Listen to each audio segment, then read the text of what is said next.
Hey guys.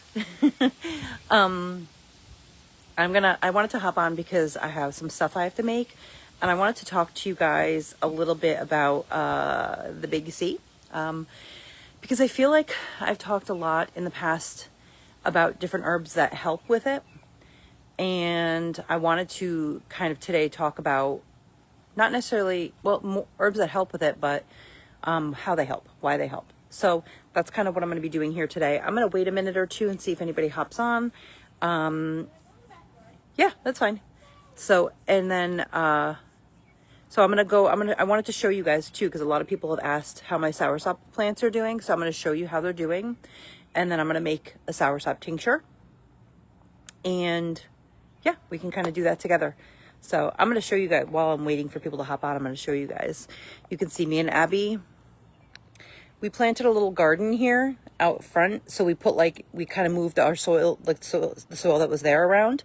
And then we added fresh soil, and we did California poppy, which I will have available on my website soon. Which it's really great for like pain, tons of different benefits. I'm trying to think of the seeds we put down. Calendula, chamomile, the poppy. We did, what else did we do? I'm trying to think. There's a couple other ones. I don't know. We had like 5 or 6 different seeds that we put down. So, oh, nice. I told you there was like a bird fight in our backyard.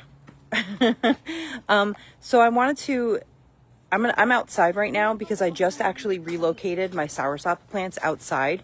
I'm in North Carolina. For those of you that don't know, I actually used to live in Connecticut, and I just relocated here this past year to North Carolina. And right now it's like 90 something degrees out. If I had to guess, I'd say like 94, 95 degrees out. So soursop plants actually do really, really well in the heat. And they like a lot of heat, and they like a lot of water. So they do really well growing in tropical climates. When I moved here to North Carolina, I actually planted my seeds that I got.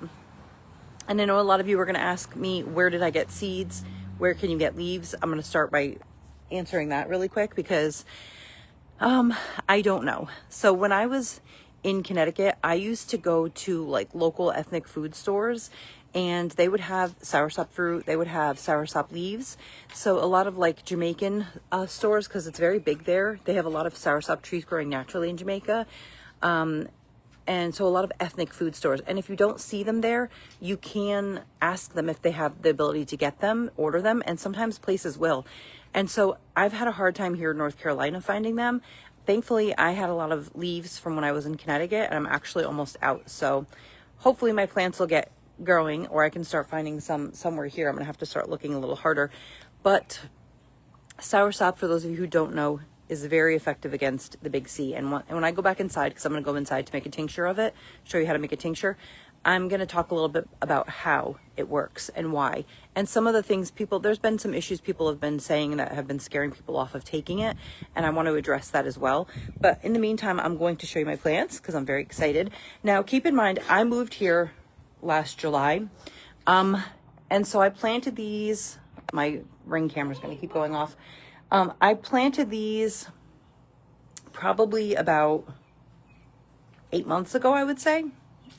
And so most of these are 8-month-old plants, okay?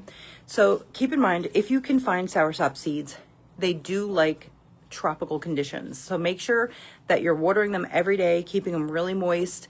Heat is good. If you live somewhere where you have cold winters, bring them inside during the winter. That's not a problem. So this is how my plants are doing. So I have, these two are probably the ones that have been, maybe like these 3 have been growing the best. This one actually, he has a little leaf. Oh, no, don't pull off. All of this, including that one. This little leaf. Yeah, so this one you can see is no good. So you want to throw that in the bush. Yeah. But this one is funny because I planted a bunch of seeds, and he didn't start growing until, literally the seed just stayed in the soil. It didn't start growing until probably about 2 or 3 months after these other ones. Oh, look. Oh, no. Girl. That's all right. I'll throw it in the tincture I'm about to make. It'll be my first leaf that I use off of these for the tincture. And so these are how they're growing. And this one you can't really see well. But they have a lot. Soursop is trees. So these are going to grow into trees. And the cool part is you can see right here, the stems have thickened out. So they're no longer really like a thin, like you would plant a flower and you get like a thin, flexible stem. They've become kind of like a harder, they're starting to get like a harder type of stem to become a tree. And Jim just actually watered these. You can see like the water all over them. And we just like water the crap out of them. Every day they get watered, especially since the heat is so much here in North Carolina. So they're coming along nicely. I mean, we've had our speed bumps and, but we're, I think I planted probably, I have 1, 2, 3, 4, 5, 6 plants here. I think I planted probably like 12 seeds. And so far I've gotten about half of them to grow. I'm going to plant some more because I feel like, why not, right? So you can see they're coming along. And with soursop, you guys, with soursop, you can do tea using fresh leaves, or you can use dried leaves. Okay, if that's all you can get, it's okay. You can do a tincture with fresh leaves or dried leaves. You just don't want to use brown leaves. That's a huge thing. Brown leaves have nothing left in them. If you can find the leaves and you find brown, I wouldn't purchase them. And a lot of people ask me how many leaves. If you're using larger size leaves, like this is considered a small leaf, okay?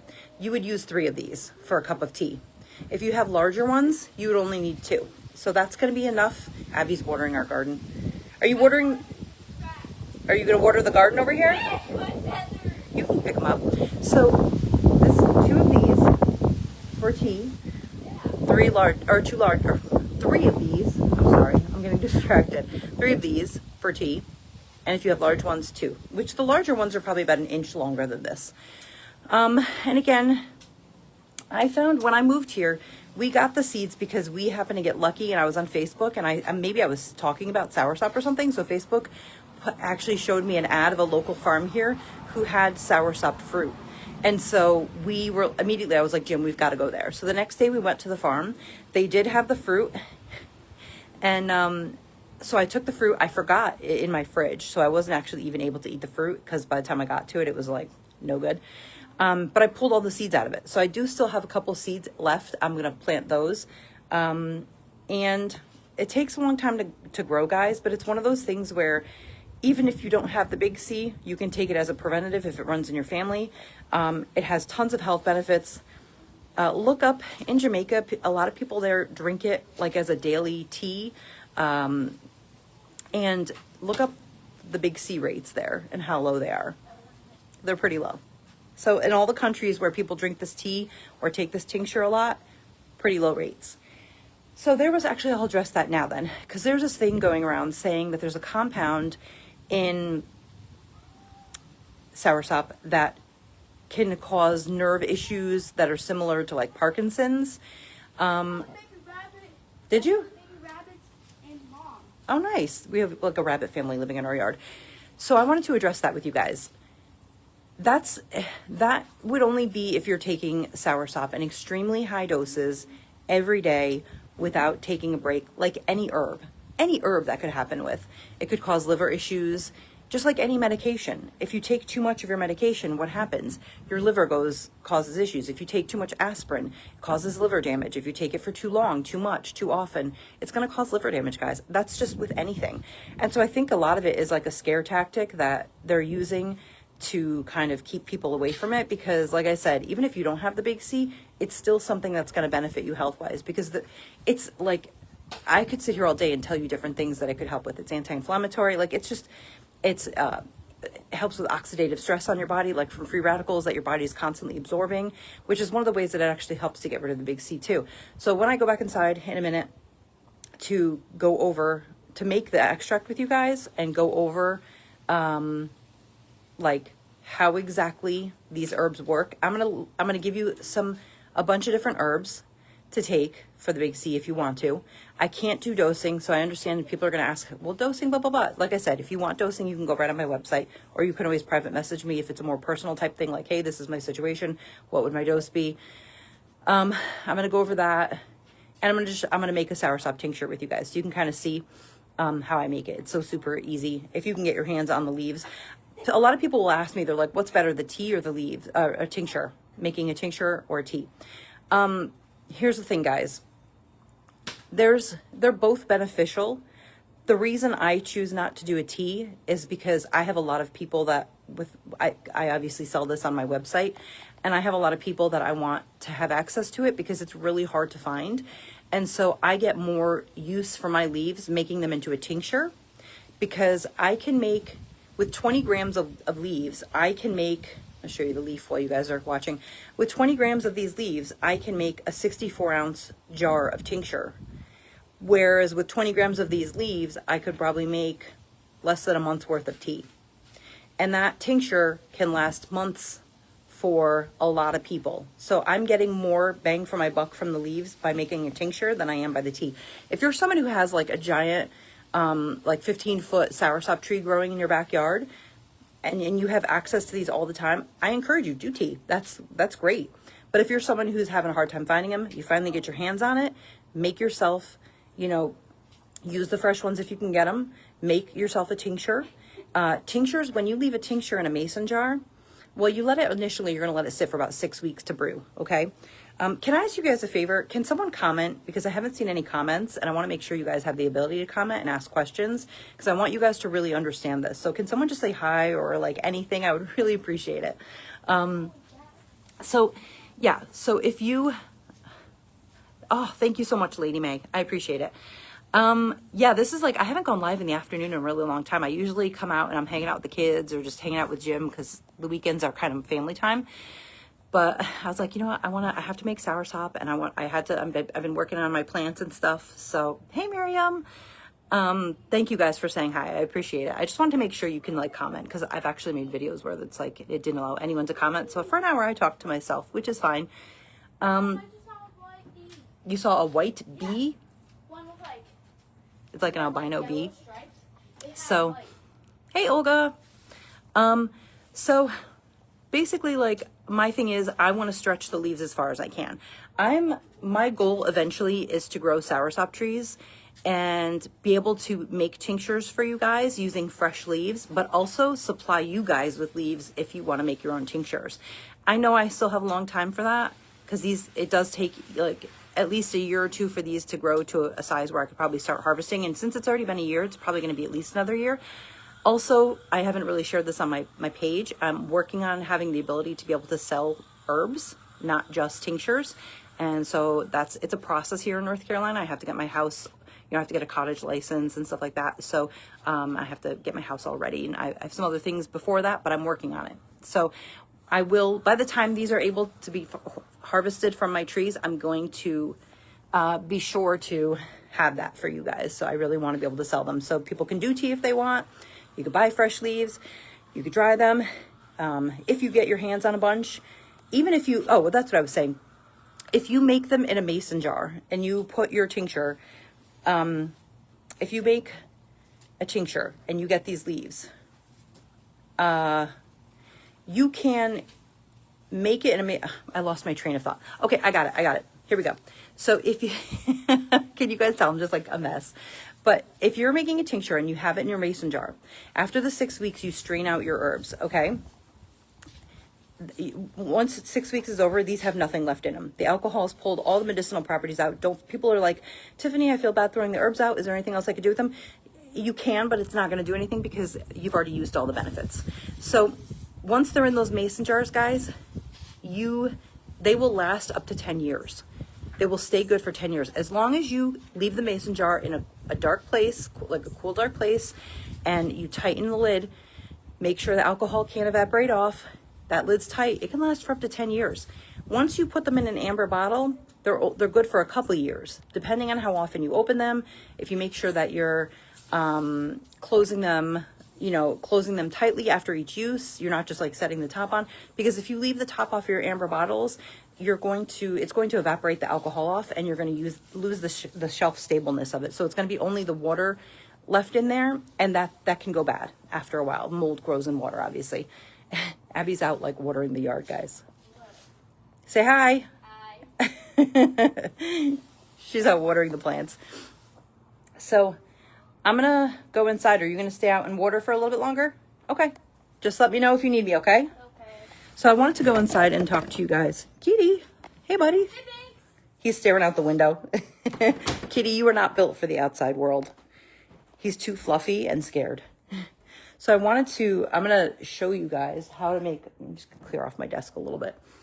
I'm going to show you how to make a soursop tincture, okay? And then, it's cold in here compared to outside.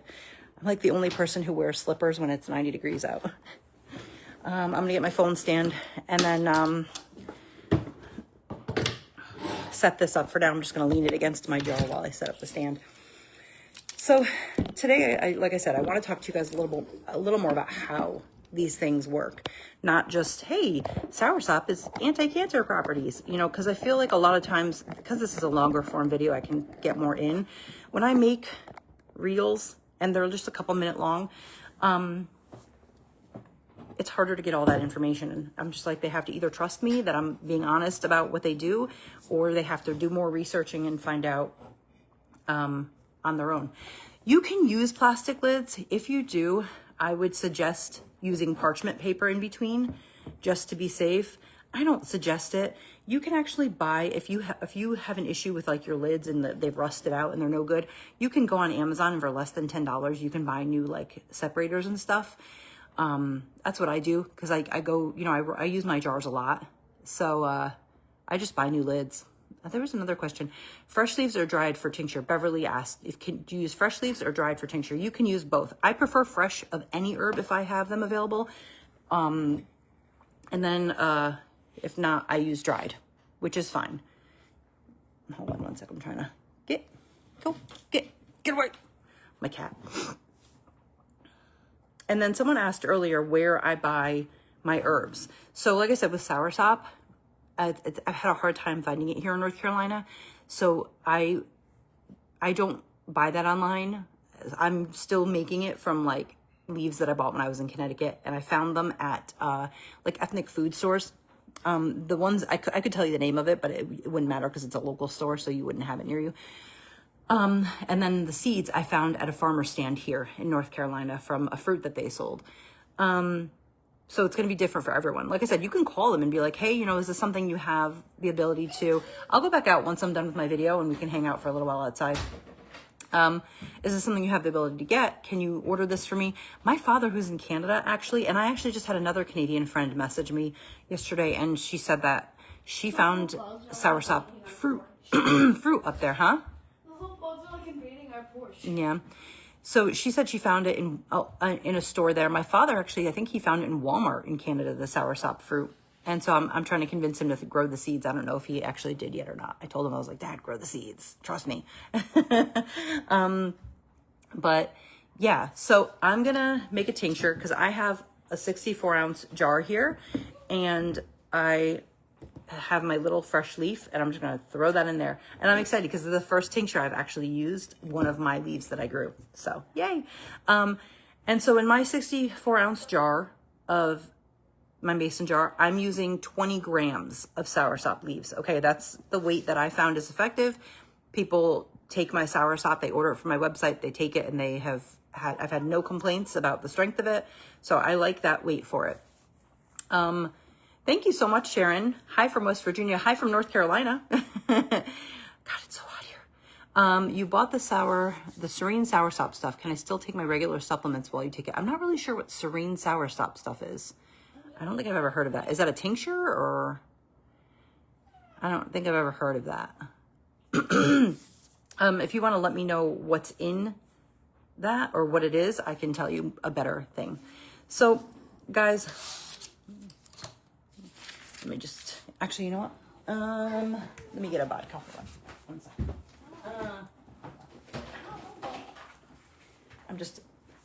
I've got my chair so I can just rotate around. So I've got my vodka, I've got my soursop, okay? I got my 80 proof vodka. There are people, so I've been reading a lot lately. People have been saying, oh, you know. Throw this toy. No, he loves it. He completely steamed it, Mom. Yeah, that's why he chews it, because he loves it. It's like his old teddy bear that he just likes to cuddle with. So I'm using 80 proof vodka. There are people out there who are like, oh, you need to use Everclear. Everclear is going to get the most out of the tincture for you. But here's the problem. Because Everclear is mostly alcohol content, it's got such a low water content that when you make a tincture out of Everclear, it, hey Amber, it basically, it pulls out all the alcohol soluble properties, but you're losing a lot of those, bless you, a lot of those water-based medicinal properties, okay? Because there's such little content and people are like, oh, well, can't you just add water after? Well, yeah, you can, but the plants weren't with that, so that didn't extract the water soluble properties. So you're losing out on like half the properties. And things like mushrooms, a lot of them is water soluble properties. Actually, the majority of them is, which is why we do a dual extraction, because the heat from that dual extraction, once you've done the tincture, actually pulls out more of the medicinal benefits of them. So the only time and I've talked to herbalist friends about this, and ones that, you know, I talk to regularly, and they agree that really the main time to use Everclear is when you're making like a resin, like a tree resin. Other than that, because Everclear is really good at breaking down cellular structures of things that are more dense and harder to break down. So things like roots, like berries, resins, stuff like that. But honestly, like you don't, if you're really that concerned, you could use 100 proof for roots and berries. You could just cut them into smaller pieces. Hey, Mary. Oh my God, you're here. You made it. I haven't talked to you in forever. So you don't need Everclear for that. And like I said, you're losing so much of that water-based type of properties. And then it comes down to, with Everclear, first of all, it's more expensive and you don't need to have to pay more money. Then you're getting all these volatile properties because it's such of a stronger type of alcohol that you have to water it down when it's done. So now you're getting a watered down tincture, but that water wasn't used to pull out the properties, if that makes sense. So anything 80 to 100 proof, if you're doing roots and stuff like that, like I said, if it makes you feel more comfortable, use 100 proof. I use 80 for everything. And it works. I've had no complaints. Oh, Jesus, Tiffany. Like, I'm making an alcohol-induced mess.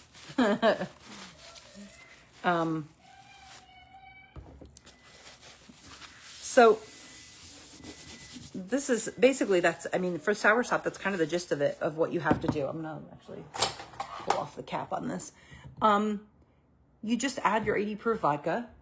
That's gonna give you both, because it's half water, half alcohol content, you're gonna add that. Let it sit for 6 weeks, strain out your Soursop leaves, and you're gonna have a Soursop tincture. And your leaves are gonna go a lot further. Is it okay to use apple cider vinegar for everything instead of vodka? Yeah, it is. But again, you're going to be losing out on those alcohol-based medicinal properties, alcohol abuse, Mary, which is a big part. A lot of plants have a lot of alcohol and a lot of water-based medicinal properties. So you can do it, but you're going to be that's why most people do tinctures. Well, that, and a lot of people don't like the taste of apple cider vinegar. If you can tolerate it, you can definitely do it. You can also do glycerin, but again, you're losing out on a lot of properties, which, like I said, is why most people do tinctures, because you're getting such more of a wide range. Luna Pig. Dear bear. Oh, it's Dear Bear. So you're getting such a wide range of properties when you use alcohol. And so you see they float up. Eventually, they're going to float to the bottom. I'm all wet. It's all wet. So, I mean, guys, it's that simple if you can get your hands on the leaves. If not, I mean, I do carry it on my website. I have 1 ounce, 2 ounce, and 4 ounce. And I just let it sit for 6 weeks. And so I wanted to also talk to you guys about like some herbs that help with the big C as well. Okay. So basically, the way that herbs, is my desk all wet? It's still wet. What did I spill vodka everywhere? Like, Tiffany. I'm just going to use my shirt. You guys didn't see this. Whatever. It dries quick. So there are different herbs that are beneficial. And I have some kind of go-to herbs that I recommend for people to use because they are, in my opinion, through studies I've read, the most effective in the way that they work. So just some suggestions. I really like turmeric Okay, that's a huge one. I'm a mess, guys, sorry. Green tea, barberry, obviously soursop. Turkey tail is a big one, especially for hormone positive big C's. And I can go if you guys want. You know what? I will talk about that, actually. I'm going to go. Do I have it here? I do have it here. Okay. I brought some notes with me so I don't forget to tell you guys anything. So, milk thistle is great unless it's hormone positive. Turkey tail, lion's mane is more effective for like brain ones. So a lot of these, the ones I'm giving you are more generalized for different issues, for different types of it. Okay. So these are ones for more general types. There are ones that are more for specific, more effective for like more specific types. So like I said, turkey tail is effective for breast. Turmeric is more effective for skin. It's actually effective for everything. A lot of people don't, to order from you for a 64 ounce. What size soursop to order from you for a 64 ounce jar? I mean, you can order 1 ounce, 2 ounce, 4 ounce. 1 ounce lasts about 20 days from me. 2 ounce lasts about 45, and 4 ounce lasts about like 60 to 75, depending on how often you take it. So it really depends on how much you want. Turmeric. So a lot of times when people have the big C, it comes back, right? Which is something doctors don't tell us, is that unless you're taking something to get rid of stem cells, the big C stem cells, the chance of it reoccurring is pretty common. And doctors don't say that. And chemo and radiation don't get rid of those. But guess what does? Turmeric and green tea.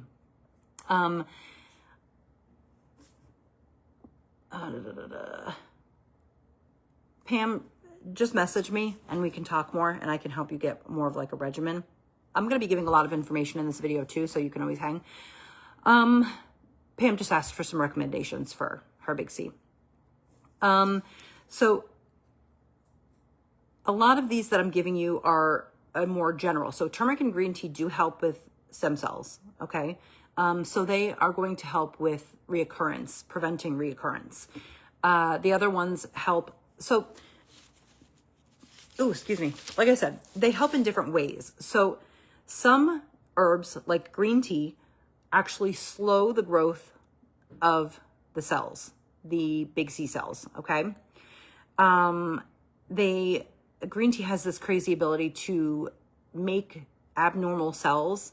I'm going to call them abnormal. I'll call them abnormal. Okay. Instead of, because I can't obviously call them what they are, big C. It has this ability to make abnormal cells die.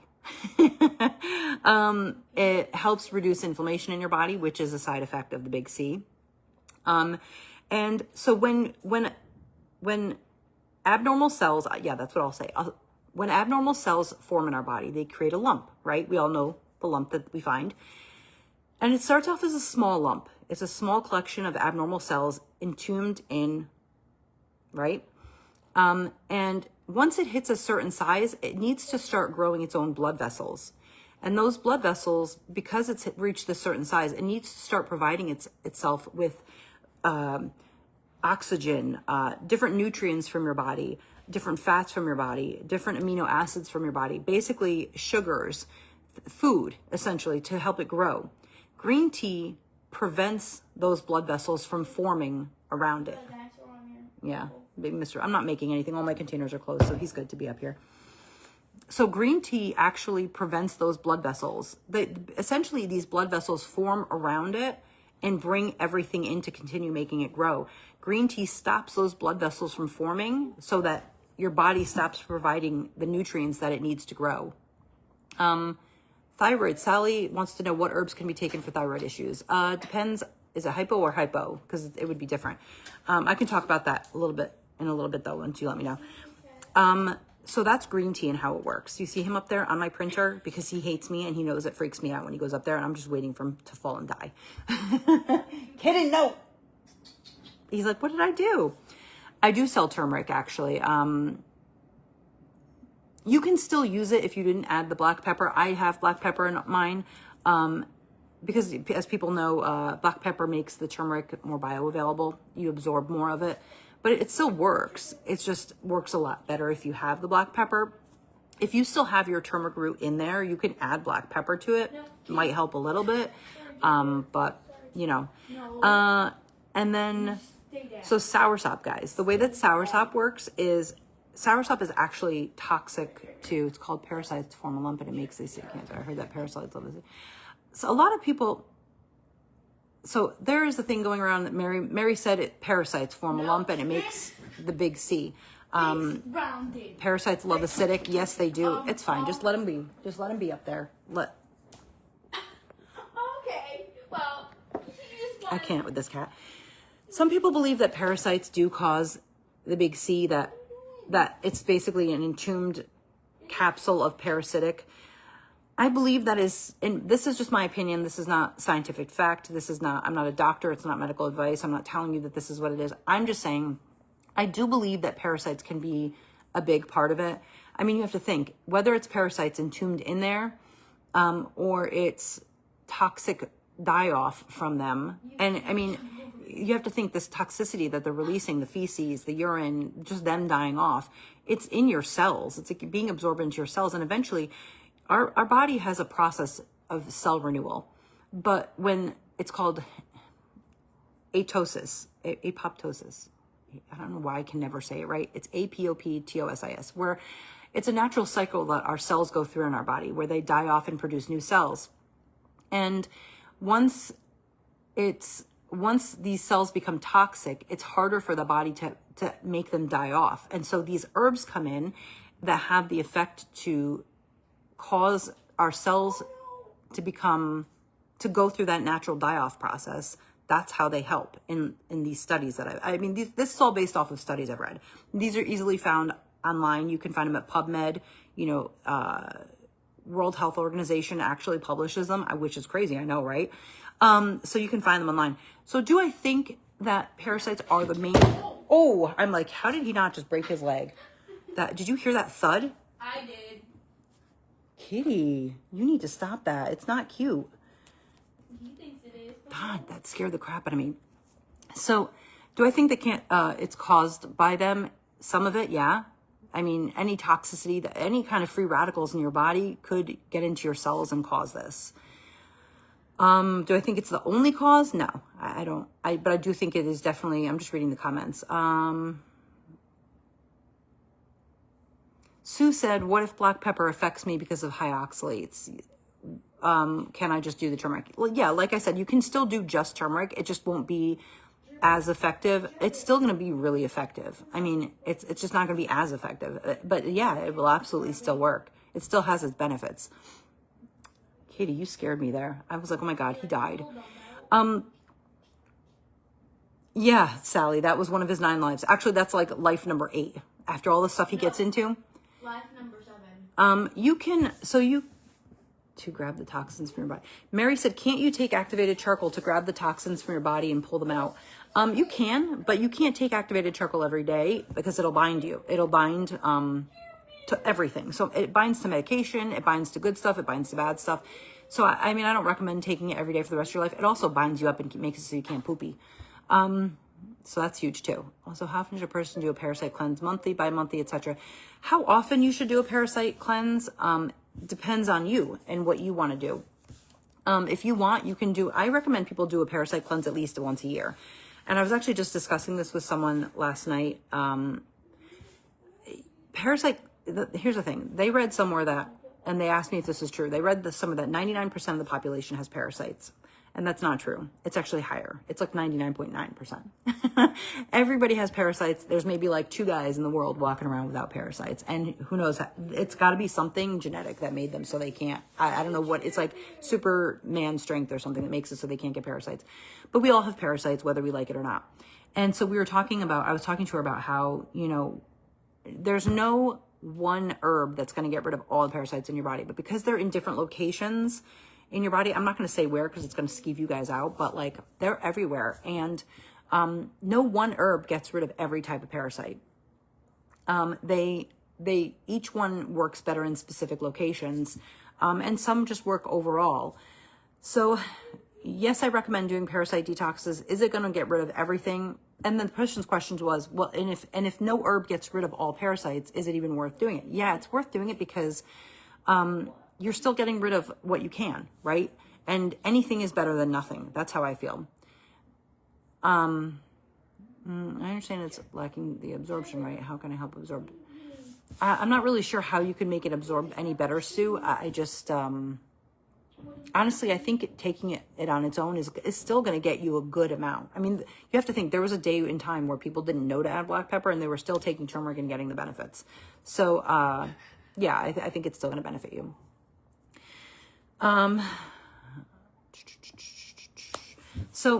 Soursop. Let's talk back to soursop because I don't mind talking about parasites. If you guys want, I will continue. Just let me know. Ask questions on whatever you want to know and I'll answer them. But soursop. So soursop, it's toxic to the what did I call them? Abnormal cells. It's toxic to the abnormal cells. Okay. It actually prevents them from having the ability to pull in energy from your body, because the abnormal cells feed off of sugar. And so it also slows their growth because it prevents them from pulling in all the things that it needs. And excuse me. Here comes Cheer Bear. Here's my Cheer Bear. Hey, boo. Hey, girl. Abby's piggy. She's my favorite. And so it also causes that apoptosis that I was telling you about, where usually the body would cause a die-off in the cell, but because it's toxic and it's that abnormal cell, the body can't do that on its own. So soursop comes in and does that. Okay. So soursop and green tea work a little different. Green tea has that amazing ability to cut off, Mary, you're grossing me out. Mary said you have more parasites in your eyeballs than you do the rest of your body. Don't tell me that. The gross place I was not going to say, I'm going to say it in like 5 seconds. So just cover your ears if you don't want to hear it for like 10 seconds. You actually have parasites in your gums. And they're in there, and there's only a certain medication that doctors can prescribe that will ever get them out. When you have a tooth pulled, they get in there. So gross. Love that for us, right? Yeah. So, okay, you can unplug. So all of these herbs work in different ways. Some of them have the ability to cut off the energy source for abnormal cells. Some of them have the ability to cut off, the vein formation that helps them to feed off of our bodies. One thing Mary did say, I think it was Mary who said it, they do like acidic environments. So a lot of people will do to try to get their body alkaline. And baking soda comes into play there. I'm not going to go too deep into that, but look into it, guys. Baking soda and getting your body alkaline. They do sell tablets that are like alkaline tablets. They sell alkaline water. That's not enough to get your whole body alkaline though. You really have to do alkaline water, alkaline tablets, alkaline diet. That's a huge one. Creating an alkaline environment so you don't have that acidity for it to grow. It does, like I said, it does feed off of sugar. So that's huge too. I've read some studies saying that the keto diet is huge. Just be careful because ketoacidosis is a real thing. So if you're under the treatment of a doctor and you decide to do the keto diet, do consult with your doctor. Okay, that's huge because you want to make sure you're doing the keto diet right. And essentially, it's cutting out carbs and sugars because carbs process in our body into sugars. It's a lot of meat and stuff like that. But that's a good way. Also, high dose vitamin C, and you can't. It's because cancer can't grow in an oxygenated environment. And so if you can turn your body into an oxygenated environment, that makes it harder. So all these things you're doing, the different things, create an unhospitable environment for it to grow. Okay. And so it can't be high dose. It can't be high dose through tablets though. It has to be through IV. And there are actually companies out there that you can pay to come to your house and they will give you a high dose of vitamin C once or twice a week, depending on, what your need is. Or your doctor can sometimes do it depending on, what kind of a doctor they are, if they're open to these natural treatments and stuff like that. Because the way that the vitamin C processes in our body, it's a water soluble vitamin. And so anything extra usually is just peed out. But when you do it via IV, it makes it more in our body, and not peed out as quickly. And so in the way that the vitamin C processes when it's in our body like that, in that form, the IV form, it processes into like an oxygen. I have to go over maybe I'll make a video of how the process, it's a big process, and eventually it turns it into oxygen and oxygenates our body and makes it an inhospitable environment.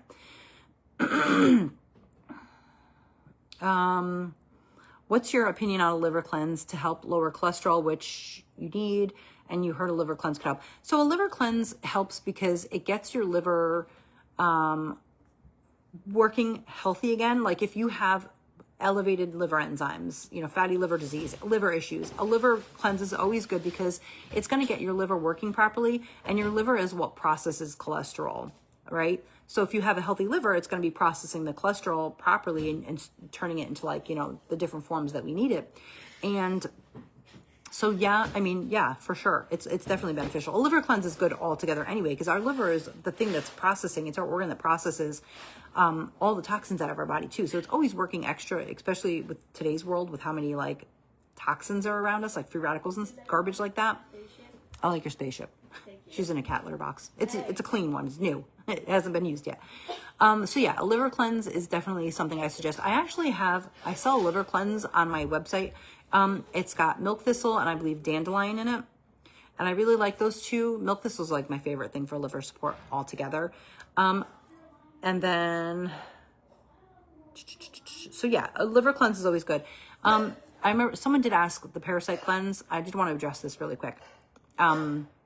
If you how often to do it and how long to do it is a huge question I get. I recommend doing it at least for a month, once a year. I know people who've been doing it for years, and they'll switch because, like I said, different things help with different types of parasites, right? So you could do for a month, my Parasite Detox on my website has clove, yeah, I like it, and black walnut hull. And I actually have wormwood on hand that I can add to it if you want me to. You just have to message me and say, you'd be like, hey, Tiff, it's Mary. I ordered your parasite cleanse. I want the wormwood. Can you add it to it? I don't charge extra. I just make sure that I add it in there for you.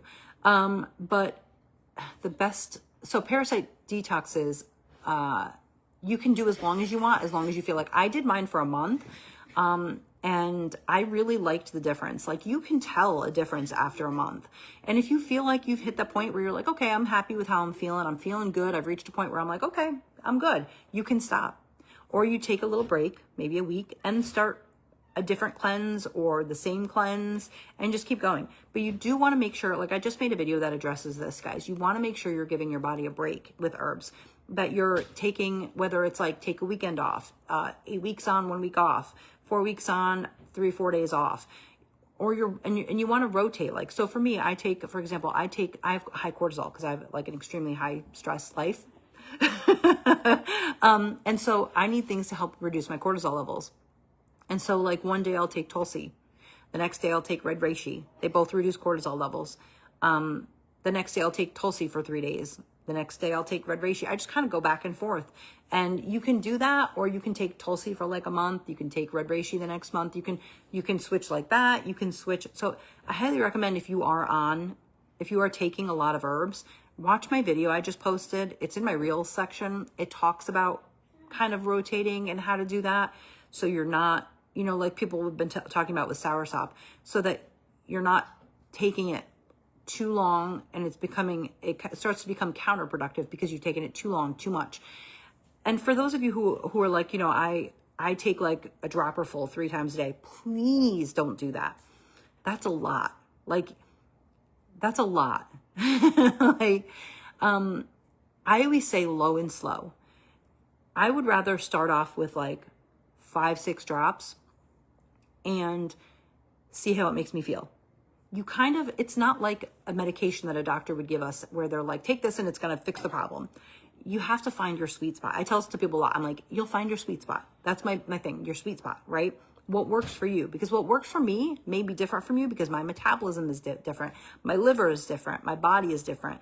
Our lifestyle might be different. One of us may work out, one may not. One of us may eat good, one may not. So I may take 7 drops and it works for me, and you may only need 5. So when you're starting with a full dropper, you're bypassing and taking all this extra that you just don't need to take. When, if you are taking something for long term and you build up that tolerance to it, where do you go from there then once you're taking a full dropper? Because then you have to take a dropper and a half for it to be effective, and you start to enter dangerous levels. Because guys, the reality of herbs is they have compounds in them that are this. So what scientists do is they find these herbs that have these compounds that are effective against certain things. And because you can't patent an herb, you make a synthetic form of it and you put it in medications. They're the same things that are in your medications. And what happens if you take too much of your medications? It can be dangerous. And it's the same with herbs. Like if you're taking too much of a certain compound that's in an herb, it can start to be counterproductive and hurt you. You can't do that. You can't just be like, oh, you know what? I'll just take a dropper full. Like, here we go. So like, this is my cleavers. This is my 2 ounce of cleavers. Okay. My dose on the bottle says adult usage. Okay, this is for adults. Shake gently, kind of invert it. You don't have to shake it like a wild man. Take 7 to 10 drops in juice or water every 4 to 6 hours daily as needed. Adjust your dose accordingly based on its effectiveness. Okay, so based on how it's working for you. So if you are taking something like hawthorn for blood pressure, right? And you take 7 drops and you test your blood pressure and it's lowered, but it's not quite as low as you want it to be, take 8 drops next time and then test your blood pressure. If it's still a little lower, but you kind of want it a little bit lower in the comfort range, take 9 drops the next time. Find your sweet spot. And again, as time goes on, because you've been taking it for a while, so nice. If you're taking hawthorn for blood pressure, maybe stop taking it for a month and start taking something else that, like Tulsi, that reduces blood pressure. And then go back, or even stop for like a week and take something else in the interim that will reduce your blood pressure while you're taking your break from your hawthorn if you feel nervous about just not taking anything. If you're taking cleavers for lymphatic and you notice you have swollen lymph nodes, okay, start off seven drops. For children, obviously it's a lower dose. That's a whole different ballpark. But take your 7 drops. Don't go take a whole dropper full. Take it and be like, a question I'm often asked is this. Actually, I want to address this too. Do I have to take it every 4 to 6 hours, or can I just take a whole dropper full once a day and have it be as effective? No, it doesn't work like that. Our metabolism processes herbs out of our body, through our liver, out of our body, every 4 to 6 hours. And I say 4 to 6, it's a big gap because all of our body's metabolisms are different. So it might take me 4 hours. What is that? Ooh, that looks good. What is that? It tastes good. It's like watermelon, lemon, limey. All of our metabolisms work differently. So it might take me 4 hours to process the herbs out, and it might take Sean 6 hours. So you can take herbs up to every 4 to 6 hours. But once 4 hours, no matter how much you've taken, if you take a full dropper full, 4 to 6 hours later, it's out of your body. If you take 7 drops, 4 to 6 hours later, it's out of your body. Taking more isn't going to make that change. It's just going to cut off, you're basically cutting off your own foot. Because then at that point, it's still processing out of your body. You're taking more, so you're going to go through your bottle quicker, right? And you have no place to grow. So like when you need to increase your dose because you notice that you're starting to build tolerance to it, where do you go from there? Dropper and a half. Like I said, you're in dangerous levels now. I've had people message me like, yeah, I take 2 dropperfuls. And I'm just like, of mine? And they're like, yeah, the one I ordered from you. I'm like, no, I put this there. I did a lot of research for you guys to figure out dosing so that you could have that and safely take these. Once you get this from me and you order this from me and I send it to you and you have this in your hands, what you do with it is up to you. I'm here just telling you this, guys, be safe. Because if I took this right here, drank it up, the whole bottle, I would end up in the hospital because this isn't just vodka with some plant in it. Like people are like, oh, it's just some vodka, you infuse some plant in it. There are compounds in here that can hurt you if you aren't careful. Herbalism is a beautiful thing. Nature is full of amazing things that can help us, but we also need to be careful. And I really need to emphasize that. Like, it's so much safer than medication. I don't want to get in trouble. I'm trying not to get myself kicked off of here, but it's so much safer than medication, but you still need to be careful, guys. I put the dosing on there. Some people don't realize it's on there. It's on everything I sell. Dosing, okay? There's a reason. I researched a lot to make sure you were safe. I need you guys to be safe, okay? So, and there's that thing going around with the whole soursop, it can cause Parkinson's-like symptoms. Yeah, if you're taking like 2 dropperfuls 3 times a day, of course it can. Anything can. Aspirin says take 1 to 2 aspirin when you have a headache, right? If I'm taking 4 aspirin 3 times a day, what's going to happen? You're gonna end up in the hospital. My liver's going to explode. Yeah. If you're taking 2 dropperfuls of Cleaver 3 to 4 times a day, what's going to happen? Your liver's going to explode. Guys, remember, and I think a lot of people forget this, and I'm not trying to like shame anyone. This is why I'm here. I'm here to give you this information. I'm going to reiterate this, okay?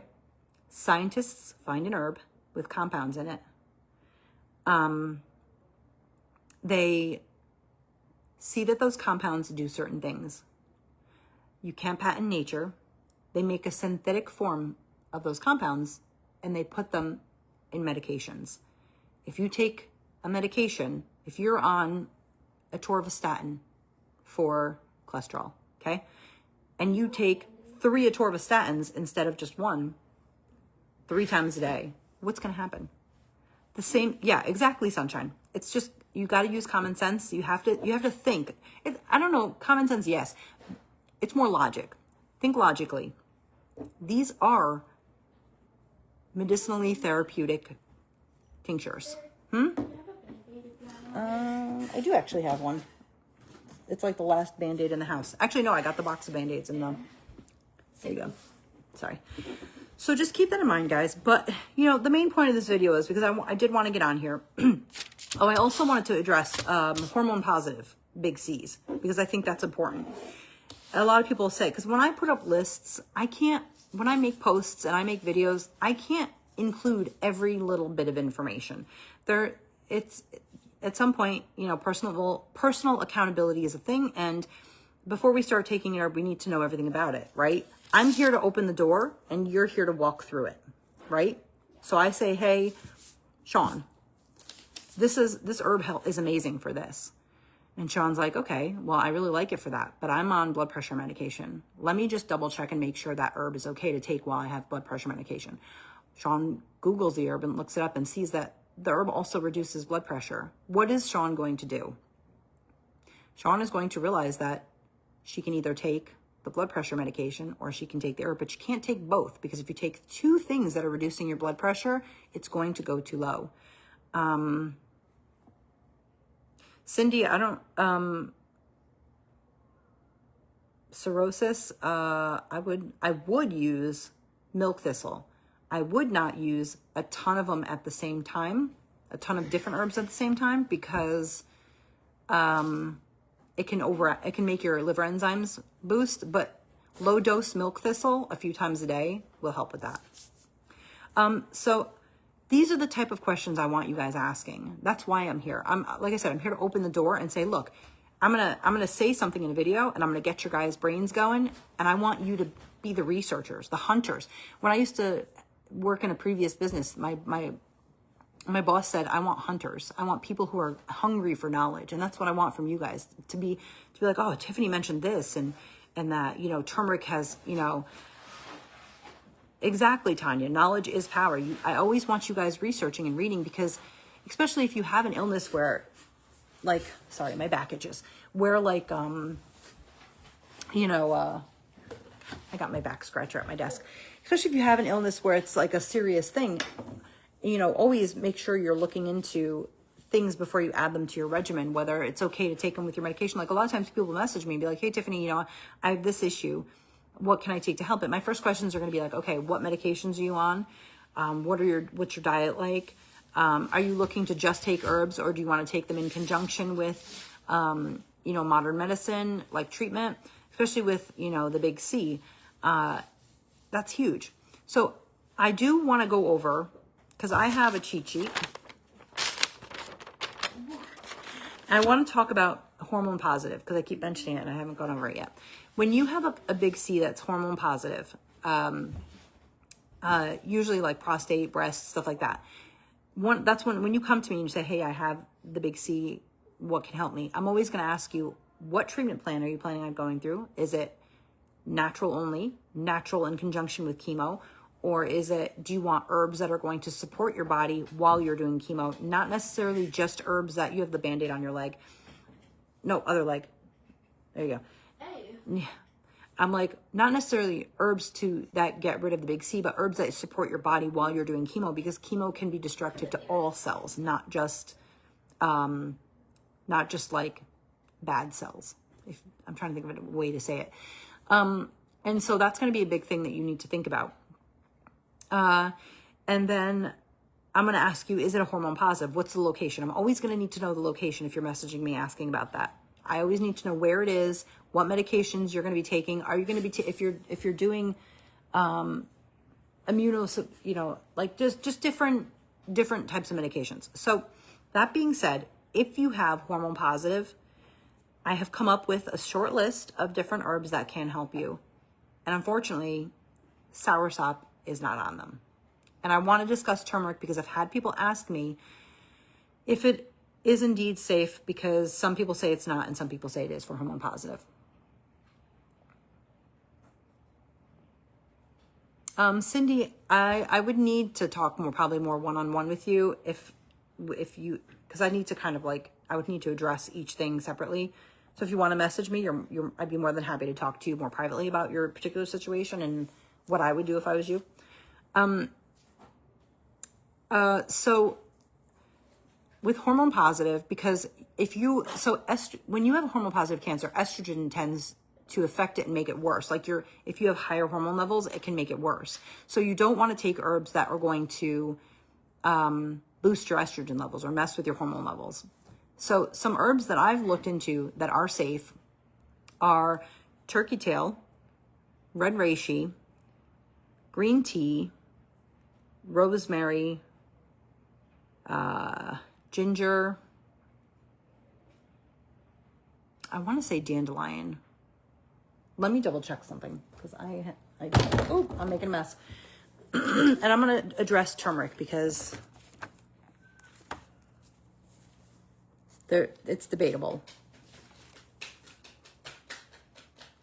Dandelion. Oh, yeah, it is dandelion. Dandelion. And this isn't me just being like, these herbs work for you. This is me saying these herbs have compounds that have been shown in studies in the lab to be effective. Green tea is actually highly studied in humans, not just the lab.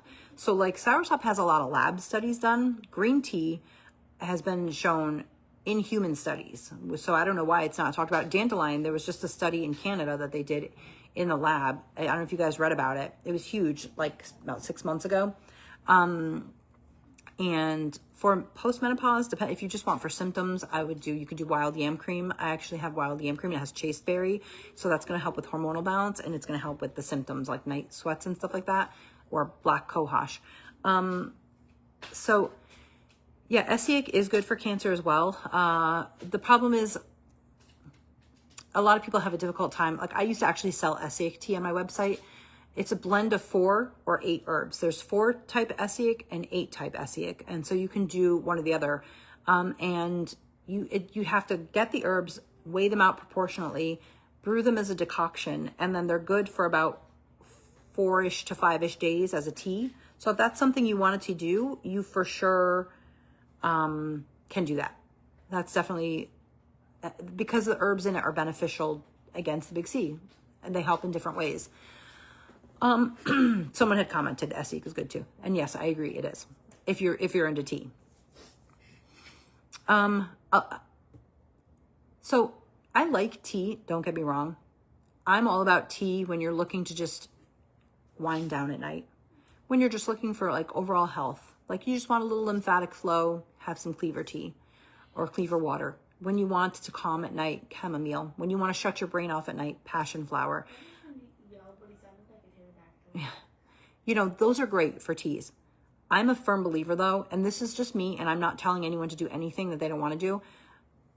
When you are treating, now you can't treat with herbs, when you are supporting healthy systems to no longer be unhealthy and make them healthy.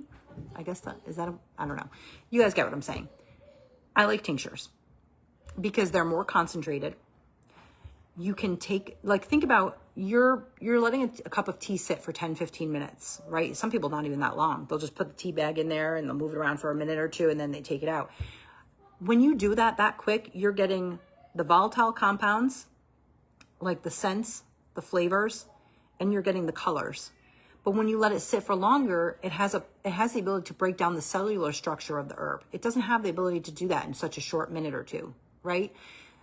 When you're letting it sit for 6 weeks, like a tincture, it's breaking down the molecular structure, like the cellular structure of the herb, and it's pulling all that goodness out of there. When you're only brewing it for like a minute or two, even 5-10 minutes, think about the density of the cellular structure of a plant. You just don't, you can maybe get some, but especially if you're doing like a berry or root, you're not going to get as much from tea. Tea is good for like a gentle support. Like, I'm not discouraging tea. I'm just saying if you're looking to get rid of an issue, I wouldn't do tea. I would do something that's been infusing the herb for 6 weeks, that you can take multiple times a day. Like, I don't know about you guys, but my life is chaos. I don't have time to drink 3 cups of tea a day. And like I said, every 4 to 6 hours, the herb is out of your body. So you need to replenish it. And if you're not drinking a cup of tea every 4 to 6 hours, you're not replenishing it. It's not that green tea isn't going in there and cutting off the body's ability to produce those veins that are feeding the damaged cells, the lump. Okay, so with this, I can just take my little cup of water. I could take my 3 tinctures, boom, boom, boom. I add them to a cup, and I just drink them up, and it's that easy. Like, I can go about my day, and if I'm out and about, I can pre-measure them. You can actually go to I was just telling someone the other day, I think it's Dollar Tree, and they sell like little 0.5 ml ones of these. And you can even save old ones that you buy from me, and you can put your dose in there and just boom, just put your single dose if you're going to be out and about, and just boom, or just add to water and drink it. For low estrogen, I would do wild yam cream because it's going to help you balance out your estrogen levels.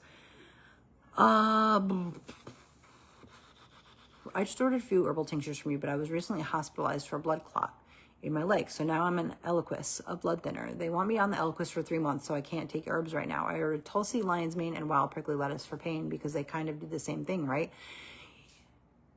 Yeah. So I would message me, and I can kind of go over which ones, because some of them are okay. Some of them don't have blood thinning properties. A lot of herbs do have blood thinning properties, but not all of them. And so I can go over like your regimen. We can have a more like one-on-one conversation, and I can be like, okay, this is what you're taking. This is what you can continue to take because it won't affect your Eliquis. And this is what you need to stop for those 3 months. Okay. I'd rather do that because like talking to you one-on-one, I can be a little more personal and a little more in depth than I would be able to be giving out your personal info here. So message me. I'll 100%. I'm all caught up on messages. So I will respond within the next, probably tonight, honestly. Low estrogen. Yeah, I mean, Sue said, thank you for telling me this tea info. I am a tea drinker. I swear by tinctures, but I do drink tea too. And I'm not downing tea. It is a beautiful thing. Oh, Sunshine, I'm glad you love the combination mushroom tincture. I really like it too. It's really great for just like overall health. I'm really glad. I was hesitant because I don't like mixing herbs, but when it's for like an overall wellness, like type of thing, I really like the mushroom tincture. It's got a ton of benefits. So I'm glad you like it. Mary, you can put together. Mary asked, do you put things separate or together in your cup? So like these are the things I should show you guys my apothecary and the things me and Jim rotate between taking, because I have to fill these. So I've got a cup, okay? I don't have a cup. I have a cup, okay? I take my dose of cleavers, 1, 2, 3, 4, 5, 6, 7, boop, drop it into my juice. Take my Tulsi, look how beat up it is. This is my old label of Tulsi. I've had this thing forever. It's had better days. This is when I still use the blue bottles. I don't use those anymore. I do my 7 drops of Tulsi. This is my turmeric. I do my 7 drops of turmeric. Drink it up, and I'm done. If you're going to put all your drops like that together in something, don't milk it. You got to put it, that's why I say put it in like an inch of water so you can just boom. My son takes, Caden, my 18-year-old, takes a couple different tinctures each day. And he literally has his cup and I just boop, boop, boop, boop, boop, boop, boop, boop, boop, and he just boom, chugs it down. An inch of water, 2, juice, anything cold. You don't want to do hot. You don't want to, if you're drinking tea, I mean, I guess you could do tea as long as you add them when it's not boiling. Anything, I think it's over 120 or 140 degrees, starts to deplete the medicinal value. So if you add them to your tea where it's a temperature that it's not going to burn off the properties, you should be okay, like the drinking temperature. But anything burning is, like boiling, is going to get rid of the properties for you. I do have wild lettuce, Sunshine. I have a lot of it. I found it. I harvested a bunch of it. And I'm not kidding you, I have like 1, 2, 3, 4, 5, 6, like 6 64-ounce containers of it. You guys, like, I wish I could just like show you my shelves of all. I'm not going to. I will maybe another time, but I have a lot of wild. I grab it. I want me to find ghost pipe. Sunshine said, I want you to find ghost pipe. I want me to find it. I have some like white whales, and self heal is one of them. Ghost pipe is like top 3. If I came across ghost pipe in nature, like, guys, can I tell you, when I was out, when I moved here to North Carolina, me and Jim and the kids went for a walk on a trail, the tobacco trail. And in the woods, we found, he's like, great. He goes in the woods, like looking for stuff. And he found turkey tail mushroom. And I was so excited. I've never seen turkey tail in person like that. I've always seen it like pre-bought and dried and stuff. So seeing it growing like that was the coolest thing ever. So if you can forage, for sure. Yeah, wild lettuce is great. Honey, what about, you said, Dana said, what about honey? Do you mean like making an infusion? You could certainly do an infusion. Like, I encourage people to do garlic honey infusions. Garlic has anti-C properties too. And garlic literally, it helps with like infections. My ear drops, I make an ear drop that I sell on my website, has garlic, mullein, and calendula. And the garlic is for like antibiotic properties for ear infections. Like if you have an ear infection, if you have a sore throat, and I literally take, I don't have any made right now. I make it to order. Sometimes I'll make an extra one so I have it. But literally, when the kid, Abby, am I telling the truth? When Abby has a sore throat coming on, she's like, Mom, my throat feels kind of scratchy. What do I tell you to put in your ears? The ear drop. She puts 1 or 2 drops at night before bed, and she wakes up. We wake up, and it's like gone. Ear infections. I don't know why I hate it. She doesn't like the feeling because it's an oil, but like I have her tip her head, kind of pop like that. Wait a minute, and just one side. I said, which side feels worse? And that's the side we put it in. Or you could do one and wait a couple minutes and then do the other, but you don't really need to. But yeah, garlic, man, has so many properties. Yeah, the eardrops, I'm telling you, guys, when you're sick, like when you have like any kind of respiratory thing, those eardrops. So if I'm sick, do I just swallow a thing of garlic and I'm good? You probably could. But yeah, honey garlic is good. You could do honey infusion with herbs, but again, it comes down to you're losing the alcohol-based medicinal properties, which is why I like tinctures. And people come to me and they're like, I don't like the taste of the alcohol. Well, one time in 5 years, I've taken a thing of this and I'm like, let me do this. And I'm just like, boop, boop.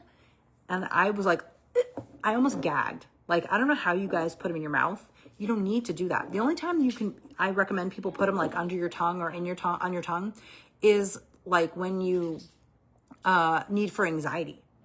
Because it'll go right into your bloodstream because you have veins under your tongue that will absorb it into your bloodstream and it kicks in really quick. But like if it's just something like Tulsi or cleavers, you can just add it to water or juice. Don't torture yourself, man. It's absolutely no need. You definitely don't torture yourself. Sunshine said her skin and bones is a lifesaver. You guys, my skin and bones is no joke. I don't know what voodoo magic I put in there, but you all know about my broken thumb and how skin and bones, my doctor told me my broken thumb was going to take up to 6 months to heal if I didn't have a cast on it. And me, being the overactive person I am, cut my cast off after a week and a half. I used my skin and bones and a broken hand, both thumb, within like 4 to 6 weeks was completely healed. The doctor, remember Abby, when we went into the office and I was like, can I see the x-ray? And he was just like, yeah, it's completely healed. And me and Abby just kind of looked at each other laughing, kind of. I should have said something that's what I used, but I didn't want him to think I was a freak. So I was like, I actually just planted wild prickly lettuce behind my house. Me and Abby planted a bunch of stuff out front. And rosemary. Yeah, we planted, which actually, I found oregano in our backyard too. So we planted oregano, but I just found oregano in my backyard too. If you guys want, I can make a video about that. I have plantain back there I want to make a video about. So wild lettuce is amazing for pain. For those of you, its main use is just strictly pain. But it's also great for someone who is going through like withdrawal. It helps with like the body aches specifically. It's really good for that benefit. Just body aches in general. Plantain infused oil and dandelion infused oil. I dehydrated and put in olive oil. That's perfect. Yeah, plantain is really, it's a great oil. It's actually in a couple of my different salves. Like I think it's in my calming skin balm, I think, that I make. It's got a lot of good benefits for like inflammation, itchiness. You can even make like a poultice out of it. If you have it growing in your backyard and the kids get stung by a bee or something, you just take a plantain leaf, chew it up a little, put it on there, and it's going to pull out. It's got drawing properties, so it'll pull out like the grossness. I hope I don't get stung. I hope you don't too. But the bumblebees in our yard seem to leave everyone alone as long as we leave them alone. Like I can walk by them and they're fine. Yeah, They're like, we don't want to bother you. We don't want you to bother us. Carla asked, anything for off and on vertigo? So a lot of people who have vertigo tend to have B12 deficiencies. So I would start with B12 and then start with ginkgo, because ginkgo has a way of increasing circulation to your head. And a lot of times it could be just a circulatory issue. So try B12 and ginkgo and see if they help, and then maybe go from there. If not, maybe let me know and then we can figure something out, because there are other things, but that's always my go-to for vertigo and for tinnitus, is ginkgo and B12. So you'll see that, yeah, I had a lot of people order the Skin and Bones recently because I made a video a while back about how much it helped my hand. Guys, it's crazy. It helps with pain too. It helps repair like torn tendons. Either anti-boo-boo balm or that on my mosquito bites. Yeah. Skin and Bones is good for like helping things like cuts close up faster. I put it like if I pull like, you get the little extra skin here and I'm like twitching and I pull it and I do too much, I put the Skin and Bones on it and I wake up the next morning and it's healed. It's crazy. You can make an oil with Tulsi. I actually do have that in one of my salves, I think. But you definitely can. I'm trying to think of which one it was. I forget which one it was. Hi, Australia. Hi, Michelle. That's cool that there's people in Australia watching me. It always still like baffles me when people from other countries are watching me. I'm like, oh my goodness. I always wanted to visit Australia too, but then I realized how big their bugs are and I'm like, nah, I'm good. Yeah. How big their animals and bugs and spiders. But yeah, you can definitely, oh, that's cute. Are those press-on nails? Yeah.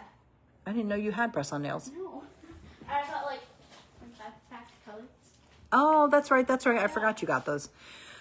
You can order Skin and Bones today. I have it on my website. I always, even if I don't, guys, the thing about my website is if something ever says sold out for the most part, just message me and be like, Tiffany, your website says sold out for this. When do you have it available? I always have it.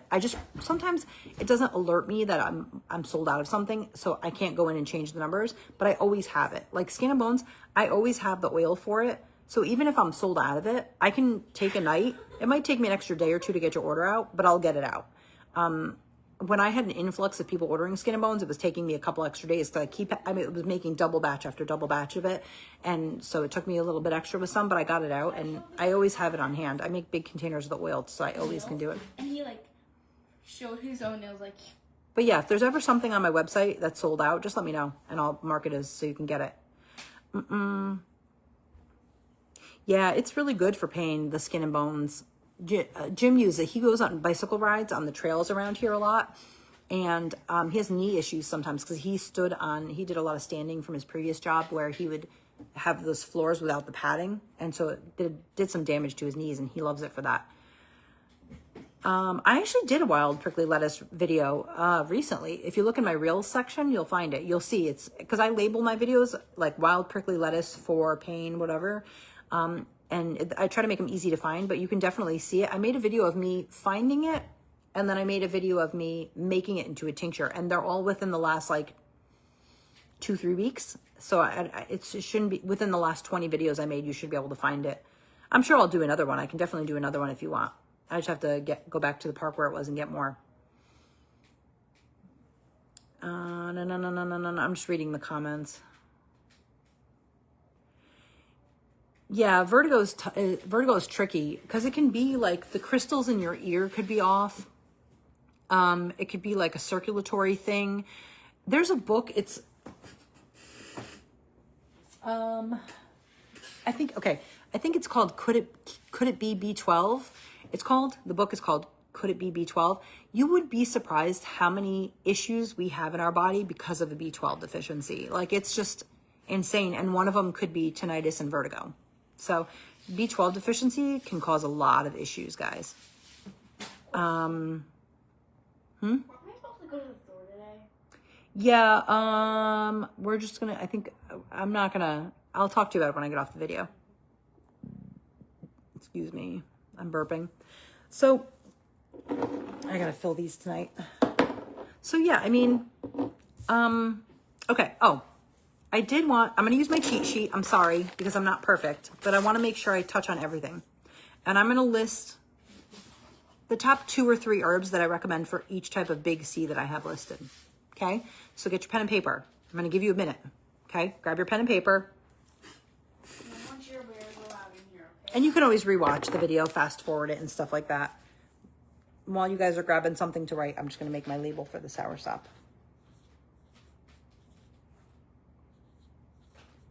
I still wanna make a video for you guys on how to make infused oils, so you guys can make balms and salves. So Carla asked, do you wash the items you forage before you put them to make a tincture? Yes, I rinse them. So what I do is I have a sprayer in my sink. I rinse them, spray them, and then I pat them dry and I use them fresh. Mary, you said you make him take B12. Have you noticed a benefit of it? Like, what's today's date? I'm curious if he's noticed a difference. Today's the 7th. Yeah, 7. I can't believe my birthday was a week ago already. No. It feels like it was just yesterday. So, yeah, Mary, I'd be curious to see if you've noticed a difference yet in the B12 helping him. I'm also going to be doing, you guys will be the only ones to know, I'm going to be doing a giveaway probably this week, maybe tomorrow, but it's going to be in a post. So keep an eye out for a post. A lot of people have been saying that they haven't been seeing my videos too, and they're like upset about it, which first of all, I appreciate. And second of all, if you're not seeing my videos and you want to always see my videos, if you go to my page, you can click the 3 buttons, the 3 dots, and it click following, and it gives you the option to see me as one of your favorites. And I am a Gemini, sunshine. And I am your typical Gemini, which is why I'm all over the place. But it gives you the option to see me first. Like any video I make, it actually sends you an alert to let you know I'm making a video, whether it's a reel or a live. I usually go live on Saturdays. That's like my easiest day. But today I was going to do it yesterday, but I wasn't able to. So today I figured I would hop on here. So, okay. You guys got your pen and paper? All right. So pen and paper. So for brain, lion's mane is huge. Lion's mane is amazing for all things brain, whether it's ADHD, whether it's memory, dementia, Alzheimer's, focus, but brain C. Now, these are based off of studies that I have read from government websites. This isn't just me being like, it has these compounds, so it's great for it.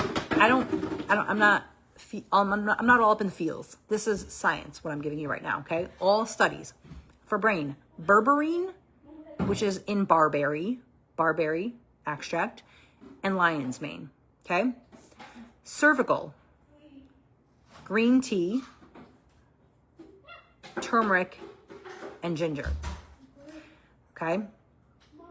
I did the whole like turmeric thing for hormone positive. I'll definitely make a video on the plantain. turmeric for hormone positive. So there are some people who believe that turmeric is not okay to take with hormone positive cancer. And for a while, I believed that too. But the way that the turmeric affects the hormones doesn't make them increase. It kind of regulates them. So it is kind of one of those things where you have to kind of choose for yourself. I would do some research on it before taking it and see, just look up how does turmeric affect hormones and see what it says. And if you feel comfortable taking it with hormone positive, you can, okay? I'd rather you guys read it and know for yourselves. So skin, turmeric is a huge one for skin. I actually made a turmeric salve that I carry on my website. You can apply topically, and then you could take turmeric internally. It's been known to be very effective for melanomas. Turkey tail and burdock root for skin. For blood, it is turmeric and green tea. For bone, it is barberry. For lymphatic, low dose turmeric is very effective. It's got to be low dose. Esophageal, lion's mane. For prostate, again, you want to make sure if it's hormone positive, you want to make sure you're keeping that in mind and you're only doing things like the turmeric, the green tea, because turmeric and green tea are actually very effective for prostate in specific, but you want to make sure you're going with the hormone, not the ones that aren't touching your hormones, okay? For breast, my all-time favorite thing for breast cancer is turkey tail. If you are doing chemo, red reishi will actually, if doctors are like, oh, we're doing chemo, but we're finding that it's just not working on you, we're really sorry, we don't know how to help you, red reishi actually enhances the benefits of chemo and how it affects your body. So red reishi mushroom for people doing chemo to help, even if it's working for you, it just helps it work better, red reishi mushroom. So for breast is lion's mane, turkey tail, barberry. Again, check if it's hormone positive because barberry, I believe, affects hormones. If not, turkey tail does not affect hormones and for sure can be. And of course, green tea because it doesn't affect hormones. Lung,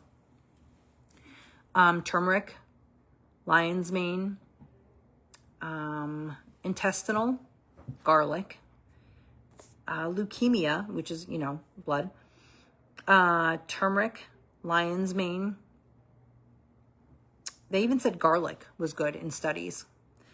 Pancreatic, burdock root, and barberry. Yep. Ovarian, ashwagandha, and cinnamon. Again, make sure it's not hormone positive. Squamous cell, turmeric, green tea, and cinnamon. Stomach would be lion's mane, clove, black walnut hull. Liver would be, I think I already did that one on here. Yeah, I have it written twice. Liver would be barberry, turmeric, lion's mane, milk thistle. Okay. I'm probably going to hop off soon, so I'll come join you shortly. Colon would be, I have a list of them, so I'm trying to pick the best ones that I think are the most effective. Colon would be rosemary, black cumin, clove, and kidney would be black cumin. So those are just some. I do in the Facebook group Four Hearts Herbal Creations, I do have in the file section, I think I have another list in there that you can print out. For rheumatoid arthritis, so rheumatoid arthritis is an autoimmune disorder. So you could do like turmeric for the inflammation, but then you could do, you would want for any I'm actually have a post going up. I think it should have already gone up. I think I put it up today about autoimmune disorders. I would look at my post and read through that because it kind of explains it. But you for any autoimmune disorder, you want an immunomodulator. An immunomodulator is something that takes your immune. Now, also be careful because if you have an autoimmune disorder and you're on an immunosuppressant, this can become an issue. Because immunosuppressants basically lower your immune system so that they're not overactive in fighting whatever it is about, whatever, whether it's rheumatoid arthritis in your joints, whether it's, Hashimoto's, whether it's whatever, multiple sclerosis, your brain. It basically lowers your immune system so they don't fight it. For lungs, Vivi, I would do mullein. Mullein, mullein, with all things lung related. So with autoimmune disorders, you want something that's going to regulate your immune system so it's not attacking too much. But I want to also talk to you more about that, because I feel like a lot of times with autoimmune disorders, we address how to get our immune system in check so that it's not attacking our immune system. And immunomodulators are things like red reishi mushroom, turkey tail. The combination of red reishi, turkey tail, and lion's mane is actually a really good combination together for immunomodulators. You could take it daily, a couple times a day, and that would help kind of get your immune system down.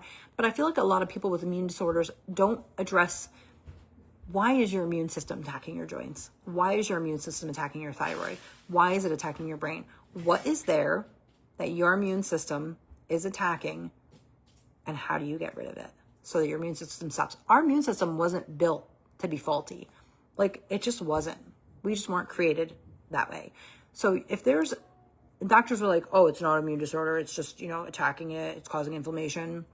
Inflammation is your body's way of telling you that something's wrong. Inflammation is not a disease, it is a symptom. Say that again. Inflammation is not a disease, it is a symptom. Doctors treat inflammation, it goes away, but if you don't address what's causing that inflammation, it's just going to keep coming back. It's your body's way of saying, hey, Sean, hey, Sunshine, something's wrong with your body. Hey, Mary, something's going on here. Address this issue. Whether it is heavy metals, so we'll say rheumatoid arthritis, okay? It's your joints, right? Whether it's heavy metals in your joints, whether it's parasites in your joints, whether it's toxins, free radicals in your joints, whatever it is, your immune system is attacking something. You can have your doctors do tests. They might tell you you're crazy, so they may not even be willing to order them, but you can order your own tests, but you would just have to pay for it out of pocket. Or you can do the trial through elimination, like elimination basically meaning like try doing a heavy metal detox, see if that makes it better. Stick with it for a month or two. Hey, Janice, try doing a parasite detox. See if that makes it better. I can't tell you how many people I've talked to who had autoimmune disorders who started doing parasite detoxes, and it made such a difference. And after like a year, guess what's gone? Yeah. Well, they're parasites too. Those are gone too, but the autoimmune. What kind of toxins are you using? Microplastics and everything? Are you using aluminum foil? Like, are you using cleaners that are toxic? What can you eliminate from your daily, life to get to make a difference? So not only is it addressing that initial inflammation with the turmeric, regulating your immune system until you can get it figured out so you're comfortable, because I know autoimmune disorders cause a lot of issues. My sister has MS and she struggles. She won't take herbs though. That's all I'm going to say about that. I've never worked with astragalus, but I've heard that it's good at immune modulating. But sorry, my cat is getting into trouble. He's always getting into something. So take the immune modulator, take the red reishi. You can even do red reishi 1 month, turkey tail another month. So you're kind of rotating between things and not. That's fine. He's fine. I have to reorganize that anyway. So take those, but figure out what's causing them. Definitely look into parasite detoxes. That's just my opinion. That's what I'm going to say. I'm not going to get too much into detail because I don't want to get kicked off. Next thing I know, Facebook's going to be like, sorry, your account's banned. If I am ever banned, guys, and you want to look for me, I'm on TikTok. I don't post there much, but if I get banned here, I will. I also have a YouTube called 4 Hearts Herbal Apothecary. You can follow me on YouTube. I don't post there much, but again, if I'm banned here, I will. And I do have another Facebook. I'll find the link to it and maybe I'll post it in the comment section so you guys can join that Facebook too if you want to, because that's where I'll go. Also, if I get kicked off of Facebook, my 4 Hearts Herbal Creations Facebook group, Jim is a mod there. He's my other half. And I made it so that he's an admin. So if Facebook deletes my account, I still have access to that group and whoever joins it. And that's probably where I'll be posting my information through his account.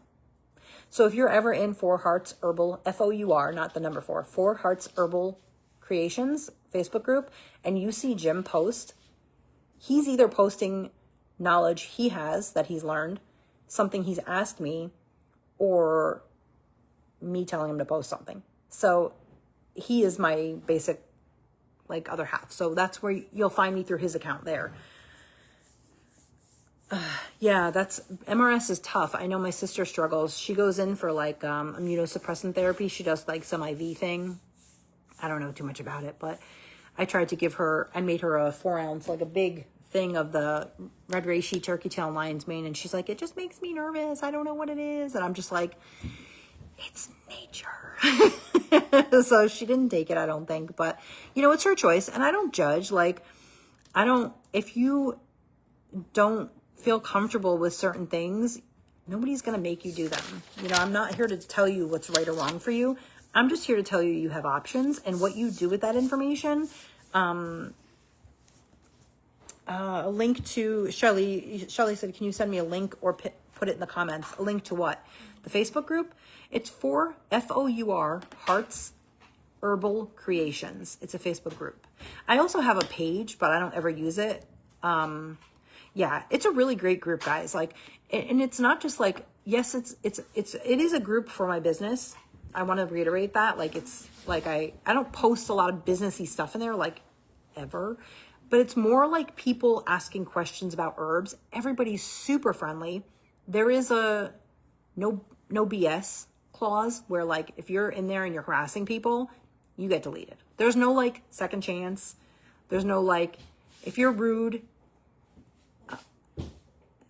or saying nasty things, we just kick you out because I don't care. I just don't. I have zero tolerance. There's a zero tolerance in there.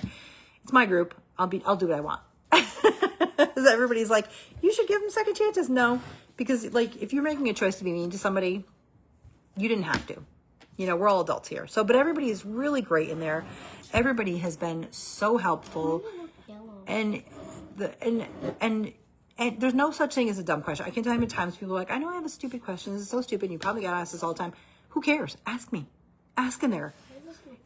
We're all, because it's, you can see it already is starting to see the volatile color properties already going in there. Abby was like, why does it look yellow? Because the volatile properties are being pulled out. That's the color. There's probably not much medicinal properties, but it's a lot of, the color is what comes out first. The color, the scent, everything like that. Anyway, we're all at different levels of this. You might just be starting out. I can't tell you how often people message me and they're like, I'm new to the herbal world. It's okay. I've been doing this for years. That's why, like, I could sit here for hours and just spew information, but I've also been doing this for years, and that's why I can do that. And once you've been doing this for years, you'll be able to do the same thing. I'm not here to judge you. I'm not here to be like, I know so much more than you. I took a course online for $2,000 and got the certificate, and so I'm better than anyone. I'm not. I'm just not. I've just been doing this. The difference between me and you is I've just been doing this longer. And once you have, you're going to look back one day and be like, wow, I remember I asked, like, what were the benefits of wild prickly lettuce? And now you're going to be like, wild prickly lettuce is amazing for pain. And you can take it in higher doses than you would take most extracts because it's not as volatile. But it's also really great for people going through withdrawal from opiates, like drug addiction. It helps with the body aches from that. And these are things you're all going to know because you watch the videos, you do the research, you listen, you take notes. Guys, do you not need to use a glass weight on that? No. So what I do when my herbs are up like this, so what I do is you can see they're kind of, for the most part, they're covered in vodka, right?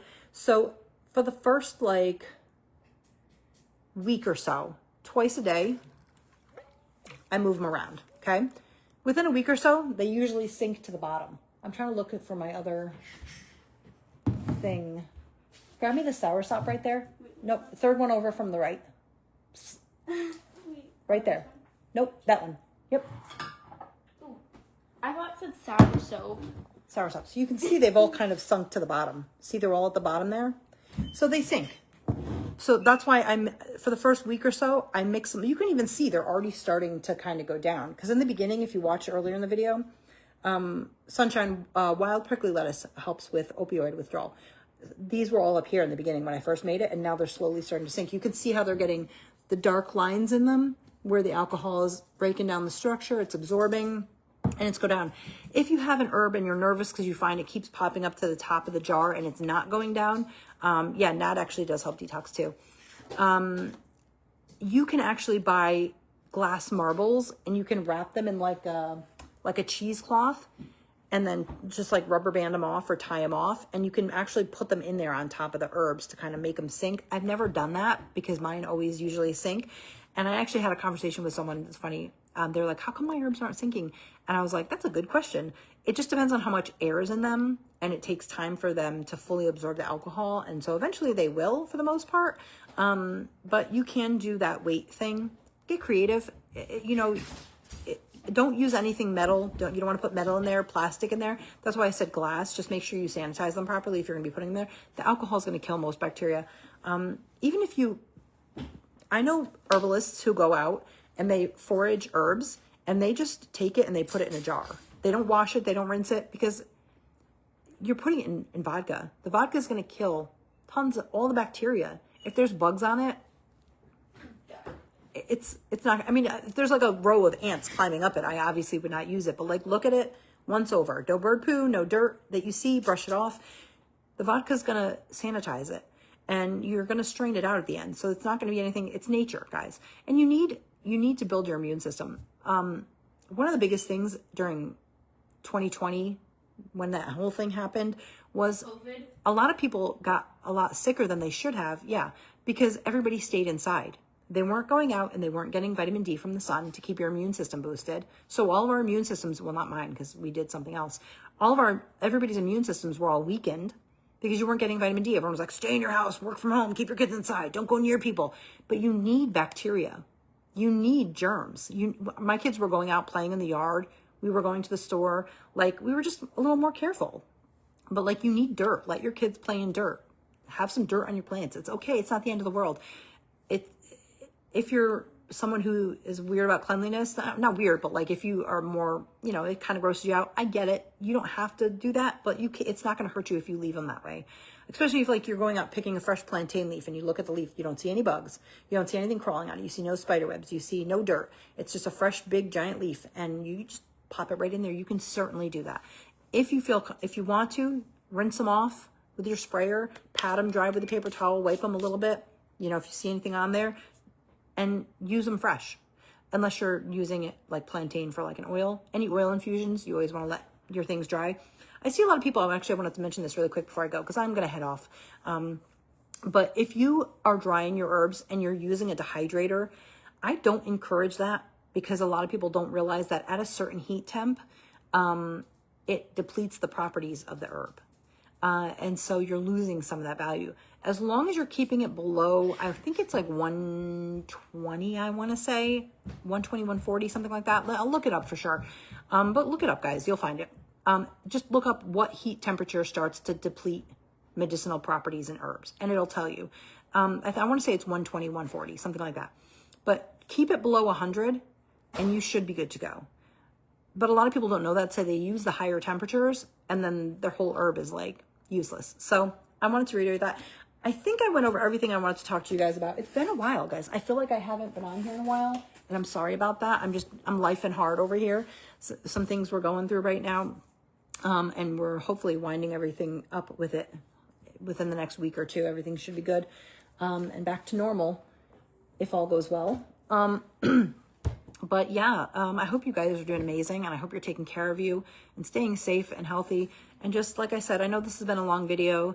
I know, probably a lot of people have left, but I hope that you can rewatch this maybe and take some notes and just keep lots of notebooks, guys. I have where's my, if I could show you, this is just my binder for cancer. That's just for cancer. I have folders for liver. I have folders for pancreatic. I have folders for certain diseases. Just keep notes, man. Take notes and refer to them. Every now and again, go back in and just look at your notes. Oh, and a good book, guys. I want to show you this, and then I'm going. I promise. I keep saying I'm going, but I would talk. So I do. Okay?